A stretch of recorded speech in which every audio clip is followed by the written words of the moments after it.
Olá, meu nome é João Augusto Bandeira de Melo e este é mais um programa MPC Cidadão, Ministério Público de Contas Cidadão.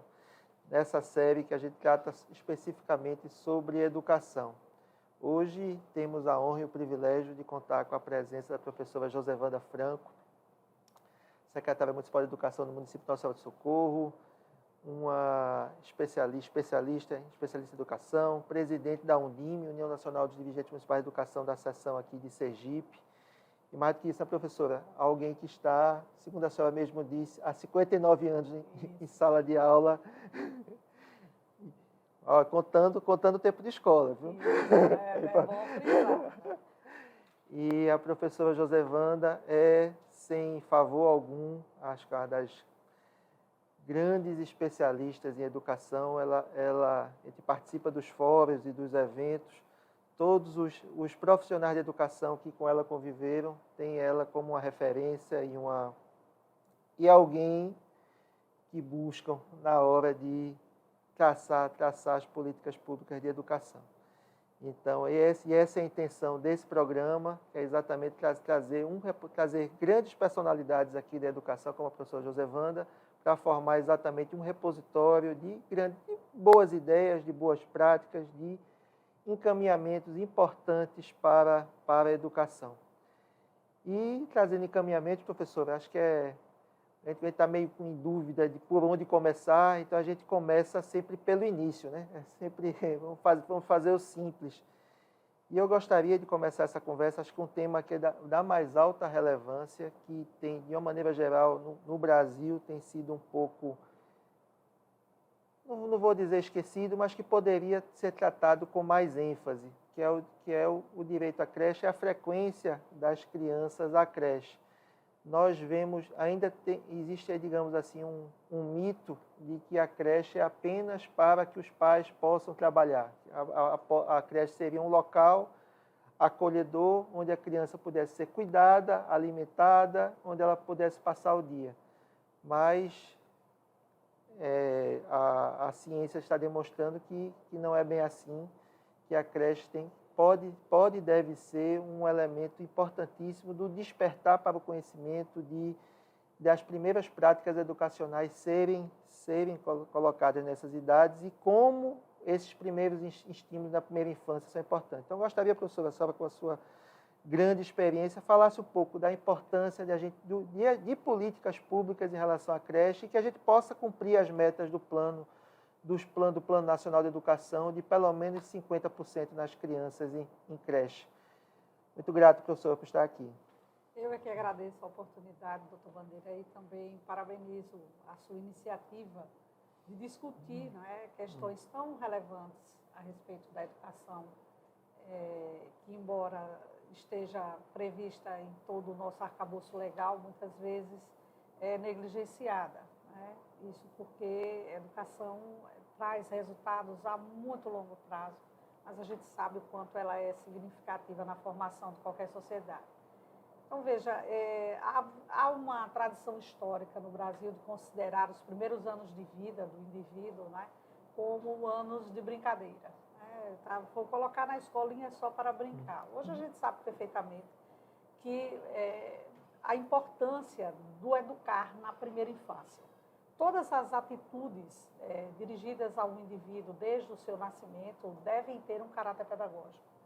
E esse caráter pedagógico pressupõe necessariamente outros elementos, como o carinho, a dedicação, o amor, o zelo, o cuidado. E isso, tradicionalmente, era feito no universo da família. Só que a sociedade brasileira evoluiu e a família, evidentemente, apresenta novas demandas, e isso que o senhor colocou muito bem, a creche ser apenas um espaço onde as famílias deixam seus filhos enquanto trabalham. Mas, na verdade, não é isso. A creche é um direito, A criança, desde o nascimento, tem o direito de ser acompanhada pedagogicamente. E o que nós observamos é que, exatamente porque o indivíduo ainda terá um longo período de formação, esses primeiros anos são deixados à margem. Além de ser a creche um equipamento oneroso do ponto de vista orçamentário, considerando que você tem um número reduzido de crianças e de crianças no atendimento e um número ampliado de pessoas para atender aquelas crianças, né? Então, se torna um equipamento, vamos dizer assim, caro aos olhos de quem não percebe a importância, né? Nós temos isso de forma comprovada, cientificamente. Uma criança que passa pela creche, ela tem um desenvolvimento bem maior quando chega na fase de alfabetização, já dentro da pré-escola e mesmo no primeiro ano do ensino fundamental. Então, é importantíssimo que os municípios compreendam duas coisas. Primeiro, todo município precisa ter um plano de atendimento à primeira infância. Ele é um plano obrigatório, dentro daquilo que nós chamamos do arcabouço do Sistema de Garantia e Defesa dos Direitos da Criança e do Adolescente, né? Nós temos 7 planos que todos os municípios deveriam ter cumprido. Efetivamente, a construção e a implementação desses planos até novembro de 2018, nós sabemos que muitos municípios sequer construíram 2 planos, né? São 7 planos, e entre os 7, o plano de atendimento à primeira infância, né? Tanto que, por exemplo, o selo Unicef exige a implementação desse plano dentro das condicionalidades para o selo, né? Mas existem municípios que estão fora do selo e que, portanto, não cumprem.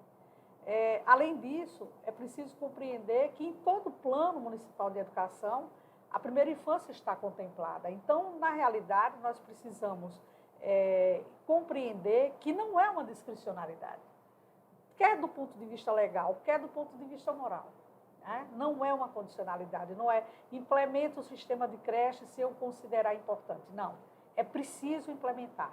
A creche corresponde a uma etapa, né, muito importante da formação do indivíduo, já comprovadamente necessária e indispensável para que esse desenvolvimento se faça de forma a atender eficientemente e a eficácia desse processo se materialize na alfabetização.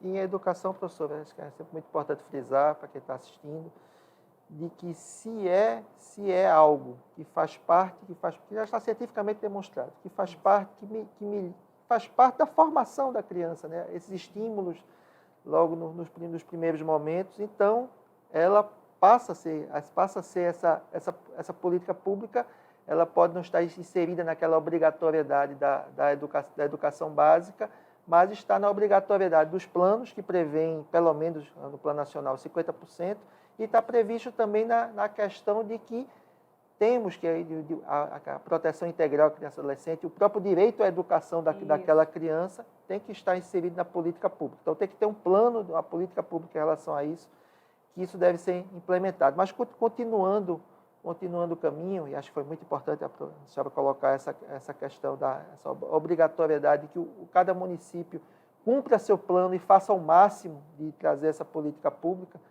E aí, caminhando, vamos fazer essa etapa, essa caminhada progressiva em relação à educação. Então, a educação infantil já parte daquelas etapas obrigatórias a partir dos 4 anos, mas eu gostaria que a senhora falasse da importância da educação infantil ser vista, digamos assim, que é um momento também tão importante e que precisa, o secretário de Educação não pode ficar sozinho nesse momento. Onde eu participo, os eventos que eu assisti, que a gente vai aprendendo, todos asseveram, é muito importante a intersetorialidade e as políticas públicas para as crianças, essa primeira infância, ter um olhar conjunto. Eu gostaria só de falar dessa importância de ter essas ações conjuntas da Secretaria de Saúde, Assistência Social, todo mundo integrado para atender essa criança e não ser algo somente do secretário de Educação.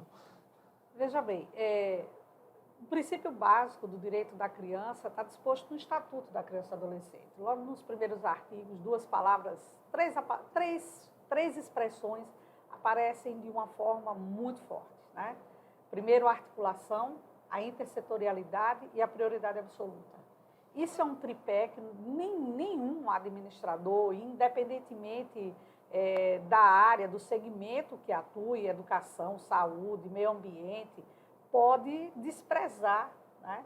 essa base, porque crianças e adolescentes existem em todos os municípios.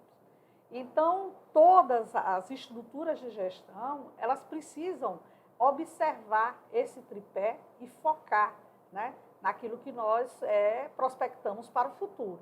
É bem verdade, doutor Bandeira, que há alguns anos atrás eu assisti uma apresentação de um doutor em educação, que é da tribo Caxinauara, e um indígena, e ele, na explanação dele, ele colocou assim que se ele quiser falar a palavra futuro, ele tem que falar em português. Em nenhuma das línguas indígenas do Brasil existe a palavra futuro. E eu achei interessante a colocação dele, porque o futuro não existe. E, de fato, né? O futuro, nós não alcançamos o futuro, nós prospectamos o futuro, mas nós não alcançamos. À medida que nós vamos implementando o futuro, né, aquelas ações do futuro, elas se tornam presentes, né? Então, é pensar no hoje, não é pensar na educação infantil daqui a 10, 12 anos, não. É pensar na educação infantil agora. E o quanto é significativo que todos os atores, institucionais ou não, estejam articuladamente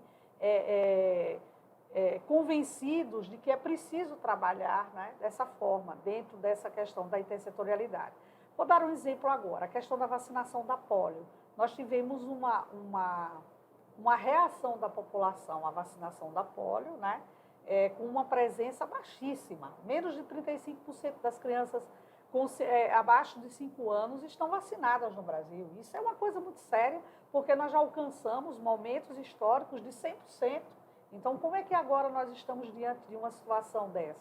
Foi preciso que a escola chamasse para dentro de suas dependências, né, fizesse um trabalho de convencimento com os pais para que essas crianças possam ter o direito de serem vacinadas. É dever do Estado, mas é um direito da criança, é dever da família contribuir, mas é um direito da criança ser vacinada, independentemente de questões de ideologia, independentemente de questões de crenças religiosas, a criança tem o direito de ser vacinada. E esse é um direito que precisa ser assegurado pela escola, pelos serviços da saúde. Então, quando nós trabalhamos na primeira infância, nós não trabalhamos diretamente a criança, nós trabalhamos a família como um todo. Então, é preciso que a assistência também esteja presente para evitar questões que levem à vulnerabilidade e que acabem prejudicando, de certa forma, o desenvolvimento daquele indivíduo. Então, o olhar para a criança não é um olhar único da educação. O olhar para a criança é um olhar da educação e de todas as outras estruturas que compõem a gestão e a própria sociedade. Se a gente considerar, né, o preceito básico do 227, do artigo 227 da Constituição, é dever da família, é dever da sociedade, é dever do Estado. Isso significa com absoluta prioridade. Com absoluta prioridade, né? Então, e a palavra absoluta só aparece uma vez na Constituição, que é exatamente no caput desse artigo. Então, o que nós precisamos compreender é que nenhuma política projetada, nenhuma política pública ou privada, porque, na verdade, não existe criança pública ou privada.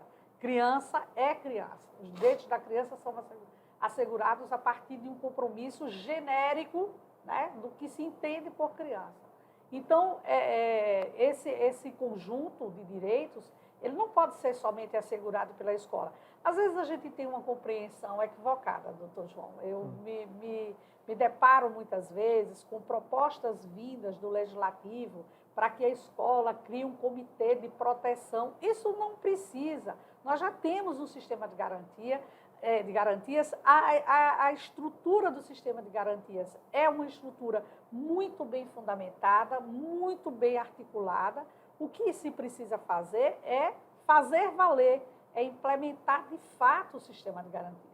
Não é? É chamar todas as vezes que a escola precisar da assistência, todas as vezes que a escola precisar do Conselho Tutelar, todas as vezes que a escola precisar do Ministério Público. Existem situações que são gravíssimas. Em Nossa Senhora do Socorro, nós tivemos uma situação nós precisávamos construir uma escola, uma creche, não era uma escola, uma creche, uma unidade de educação infantil, num determinado bairro, e o único espaço que tinha era uma praça. Então, a gestão municipal decidiu que construiria a unidade e manteria todos os outros espaços como praça.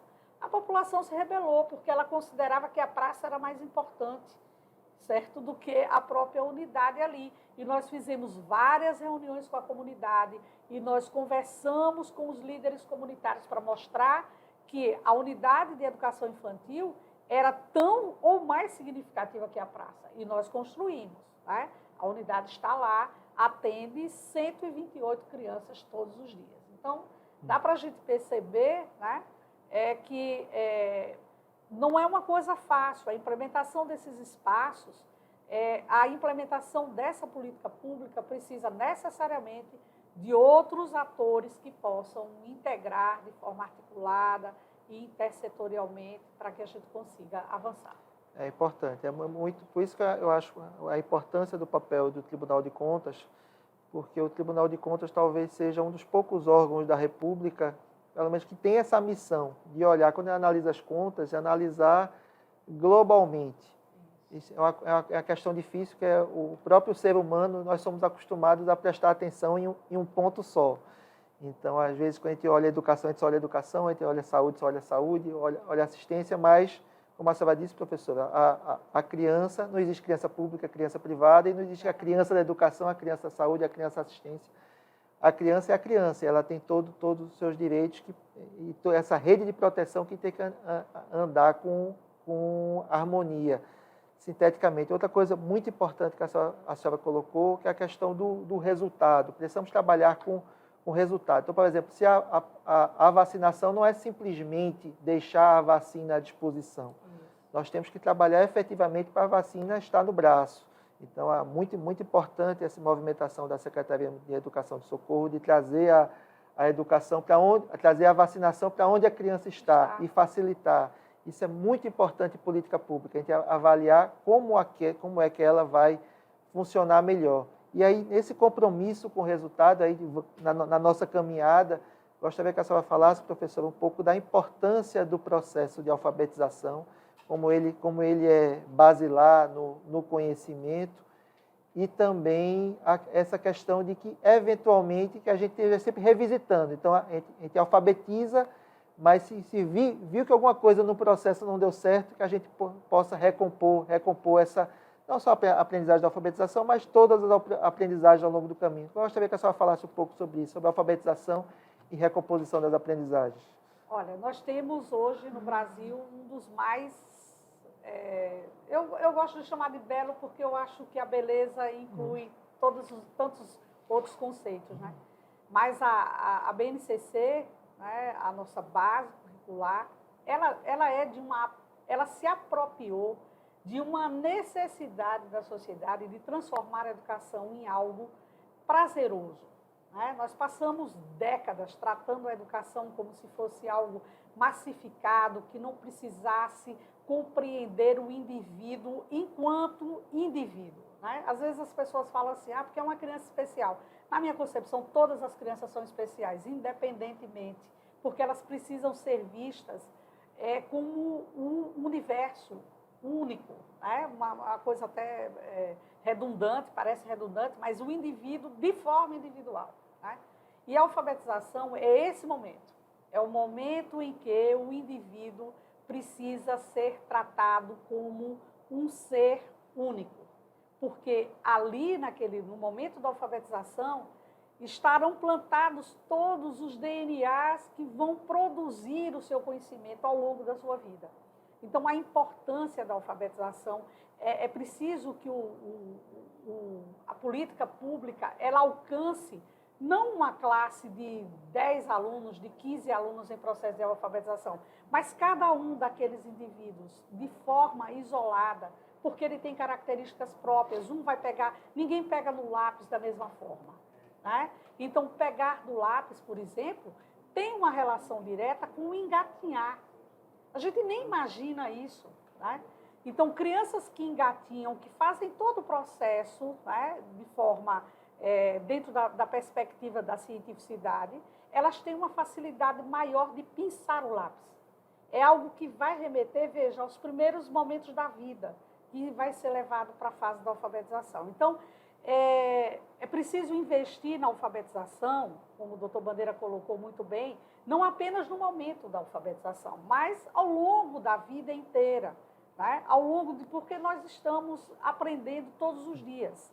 De alguma forma, nós somos alfabetizados em alguma coisa todos os dias, né? E essa característica humana, ela precisa ser fortalecida na idade certa para aquilo que nós chamamos alfabetização na perspectiva do letramento e do numeramento. Você pode alfabetizar em várias coisas, por exemplo, na música, você pode alfabetizar na produção textual, você pode, em vários momentos da vida, você é alfabetizado.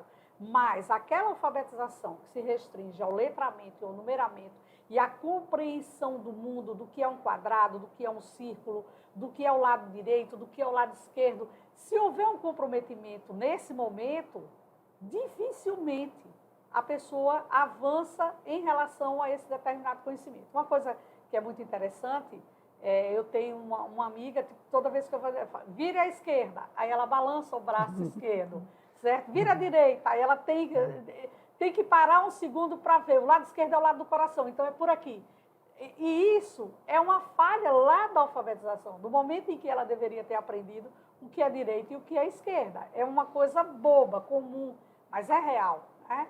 E apesar de nós ter esse período da pandemia, nos mostrou claramente que era preciso avançar, né, sobre essas questões do monitoramento e tudo mais. Mas eu sempre digo assim, olha, nós precisamos recompor aprendizagens não apenas relacionadas a esse período da pandemia, mas nós temos crianças e adolescentes na escola que mesmo sem a pandemia, elas já apresentavam essa demanda. Então, esses alunos, eles precisam de um suporte, né? Nós estamos criando um sistema de tutoria, né, onde essas crianças elas são observadas de forma diferenciada, né? Porque nós precisamos dar esse suporte. E durante todo esse período, doutor Bandeira, da pandemia, a Undime teve um papel fundamental, fundamental. Eu posso dizer que nós ficamos assim órfãos de uma orientação nacional, não havia uma orientação nacional, né? E foi a Undime que fez esse papel, foi a Undime que buscou técnicos, foi a Undime que se articulou com outros segmentos, que buscou em organizações da sociedade civil o suporte necessário para a orientação aos municípios. E isso foi muito significativo para a construção desses planos de recomposição das aprendizagens. Olha, eu não falo da aprendizagem, porque é das aprendizagens. Nós precisamos recompor até a aprendizagem dos relacionamentos humanos, que se modificaram a partir da pandemia. Então, são muitas aprendizagens e esses planos precisam efetivamente, doutor Bandeira, serem apresentados pelos municípios para serem avaliados, para serem corrigidos naquilo que apresentam gargalos, mas que comprometam o município com aquilo que está escrito e botar para funcionar. Eu costumo dizer assim, ó, doutrina, nós já temos muitas. O que nós precisamos fazer agora é dizer como é que faz, como é que nós vamos recompor essas aprendizagens, e isso precisa estar num plano. E é bom lembrar, doutor Bandeira, que um plano, por si só, já faz o trabalho da articulação e da intersetorialidade. Você não constrói um plano só para a educação, você constrói um plano para a criança. Pronto, quando você constrói o plano para a criança, você já articulou todo o sistema de garantia, você já comprometeu ali conselho tutelar, você já comprometeu saúde, você já comprometeu assistência, e isso é muito significativo. Professora, já bom conversar com quem entende, porque aí já, inclusive, já pego os recados que a senhora deu. Vou me aproveitar, professora. Os recados que a senhora deu seriam exatamente os recados que eu daria em relação a essa questão, de a necessidade do plano, um plano de um trabalho efetivo de alfabetização, e esse trabalho ser sempre revisitado nesses planos de recomposição.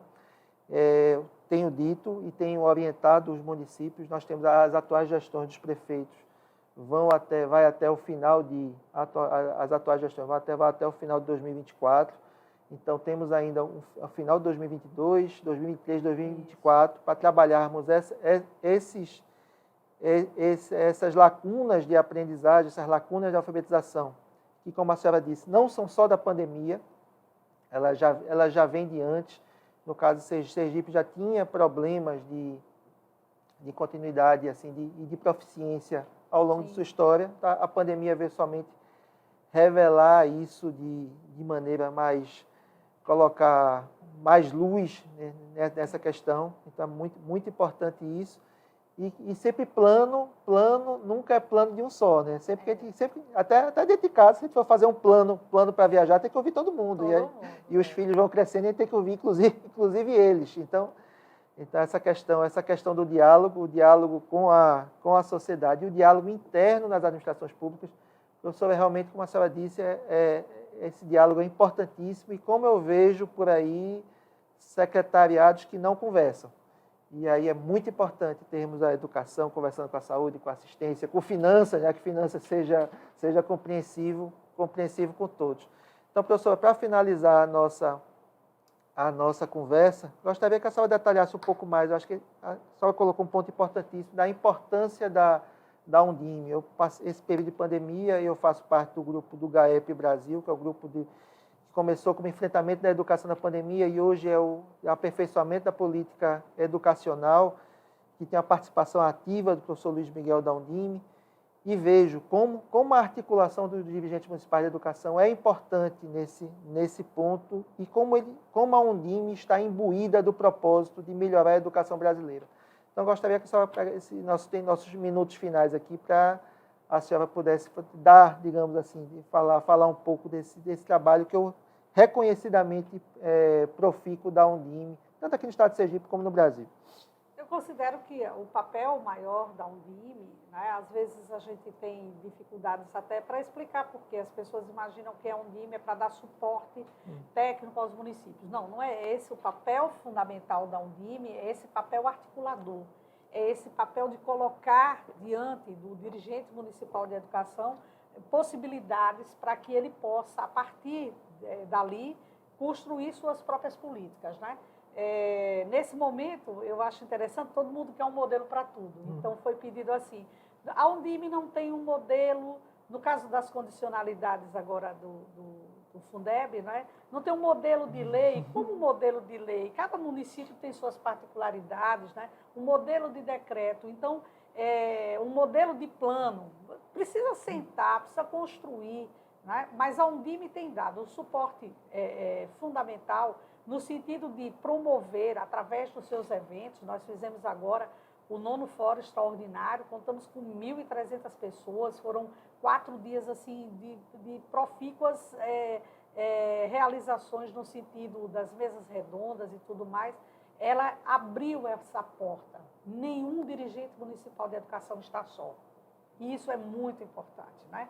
Quando a gente se sente só, a gente corre riscos imensos de cometer erros e falhas graves, mas quando a gente tem o apoio e o suporte, isso é muito importante. Sem essa coisa de criar modelos, a Undime vem abrindo essas portas junto a outras organizações que trabalham a educação de uma forma diferenciada, fora do contexto do Estado. E aí é que eu considero interessante, que é trazer a expertise do universo privado, muitas vezes com melhores condições do ponto de vista da preparação, trazer para o universo público, né? Fazer uma educação de qualidade não é apenas pensar na qualidade como um elemento isolado. Fazer uma educação de qualidade é pensar na qualidade como um elemento coletivo, como um elemento de abrangência para o município. Não se pode pensar a educação do município de forma isolada. Ela é um contexto e a Undime tem feito esse papel. Então, que é exatamente essa, a senhora falou a palavra articulação, que eu acho que é o segredo para sucesso de qualquer política pública. Eu acho que a política pública educacional do Estado de Sergipe, quando eu falo Estado de Sergipe, incluindo os municípios, que não existe educação estadual e municipal, tem educação sergipana, tem avançado isso. Com essa articulação, todos visando o mesmo propósito e todos trabalhando esse futuro, que acho que é muito importante a senhora colocar isso, de que o futuro ele só existe como um ente abstrato, mas o futuro ele é decidido hoje. Hoje estamos desenhando o futuro. E acho que desenhamos um pouco um futuro um pouco melhor, trazendo a fala, o conhecimento, a experiência e esse didatismo brilhante da professora Josevanda, a qual eu agradeço imensamente, professora, e esperamos ter outras oportunidades. Um grande abraço, professor. Muito, muito grato, viu? Eu é que agradeço a oportunidade e parabenizo pela iniciativa. E assistam nossas outras entrevistas, temos outras entrevistas no nosso podcast, nessa série de educação. Sigam as redes sociais do Ministério Público de Contas, do Tribunal de Contas, das outras entrevistas do Tribunal de Contas, e estaremos sempre aqui tentando trazer temas importantes para o controle e para a população. Muito obrigado, um abraço a todos.